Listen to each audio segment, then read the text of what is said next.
Thank you, Dr. Lindsay. Good morning, ladies and gentlemen. I'd like to thank the organisers and Boris in particular for the opportunity to be here and talk about a very essential aspect of mycotoxin analysis, and also to thank you for last night's wonderful training and dinner. It was really quite an experience for me from Southern Africa to come all this way, so thank you. I want to talk this morning for the next, 15-20 minutes about some issues about sampling. I can't tell you all the answers, but I can at least raise some of the issues. And hopefully, when you leave here this afternoon, you can think about these matters. The first issue, first question I'm going to pose really is what does that laboratory result actually mean? And where I come from, we analyse food, but we analyse in rural areas.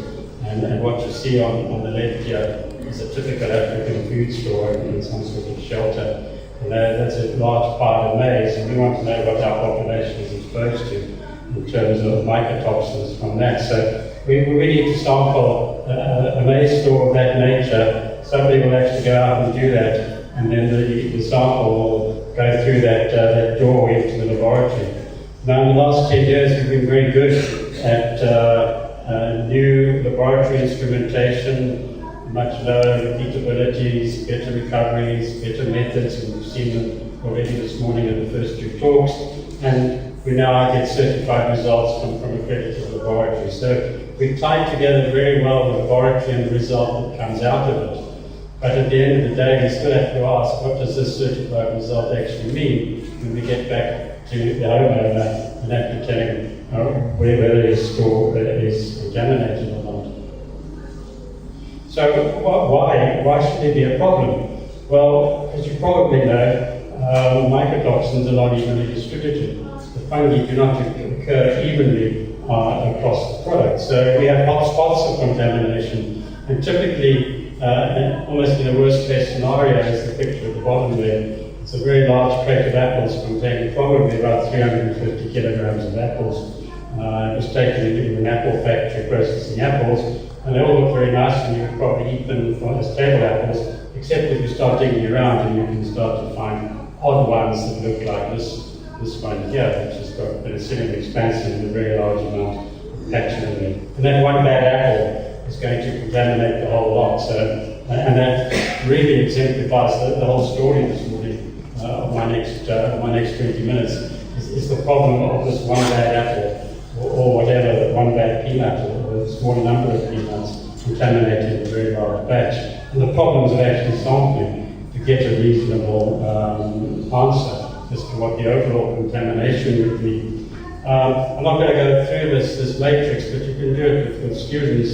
And it's a very simplified idea of putting together a matrix where there's a couple of contaminated units, and most of the units there are not contaminated. And as a student I mentioned, you can do all the possible sampling in the world there, and you can come up with the distribution which shows you that most sampling plans in the two-dimensional world like that will give you no contamination.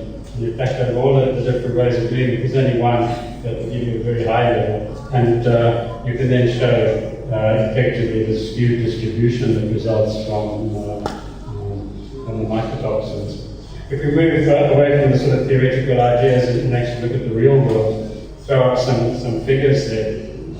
Looking at the peanut kernels, for example, and all of this you can find in the literature if you're looking for it. Some of it is fairly old, but sampling hasn't changed. The basic facts of nature are still there. The fungi still produce very large amounts on individual units of our food products.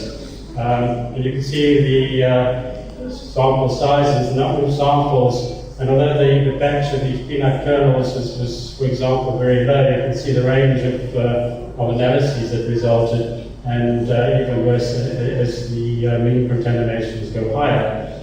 Now, intuitively, I guess you're going to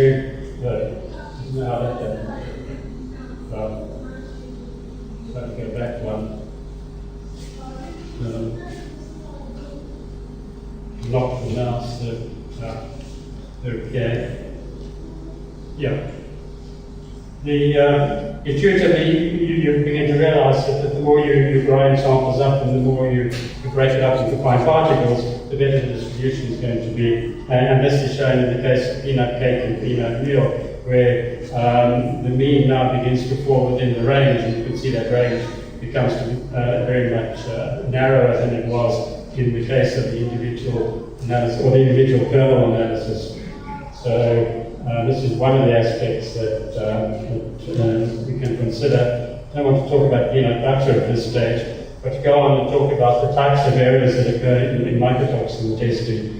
And typically, you will see in the literature people break the whole process up into 3 areas to give you a total error of the process and not just a laboratory error. And the process starts with the sampling of the lot over here, where you withdraw your random sample from the lot and you arrive at a sampling error. This sample is then mulled and ground to remove a subsample, which would go in for analysis. And you have a sample preparation error added into the total error of the system. And then finally, the errors that we analytical chemists are much more familiar with when we work in our labs and we work with repeatabilities and standard deviations. We get an analytical error from our analytical techniques. So if we put all these 3 errors together, what do we see? Well, we see rather a horrific situation in which peanuts and the analysis of aflatoxin is probably the worst case scenario, because if we look at the total variance of those 3 errors and their contribution to total variance, we see that in case of peanuts and aflatoxin, the sampling part, the very first stage, contributes nearly 93% of the total variance that arises. And what you're doing in the lab is accounting for very small amounts of the variance. So really, we have a very serious problem here. Again, all these figures are available in the literature. I don't want to go through them individually. Perhaps just point out that ochratoxin in coffee is very similar. Dealing with very large coffee beans, peanut kernels are very large. But when you get down to something which has a very much smaller unit size, like a wheat kernel, the situation starts to improve. So that, for example, wheat and Don is a much more even distribution. And you can actually see that. I think it's on the slide after this. Since we have problems in going backwards here, I won't do that. The effective sample size is demonstrated in this slide here, where it was actually data generated for cotton seed, fairly highly contaminated. It was at 100 micrograms per kilogram cotton seed. But you can see the effect of varying the sample size. You go from 1 kilogram up to 32 kilograms, and the standard deviations immediately come down. So one of the aspects you're going to immediately want to do when you sample is increase sample size. And this is the slide that I should have had before, illustrating the fact that for wheat and wheat kernels, when you sample 1 gram or whatever that mass may be, you're getting a very much larger number of units that are possibly contaminated. So you get a much more even distribution of the variances. Whereas with peanuts, the situation is probably, as I said, the worst. Large peanuts, 1 kernel can be a gram. So when you take a kilogram sample, you're only taking 1,000 units out of what could be a very large batch.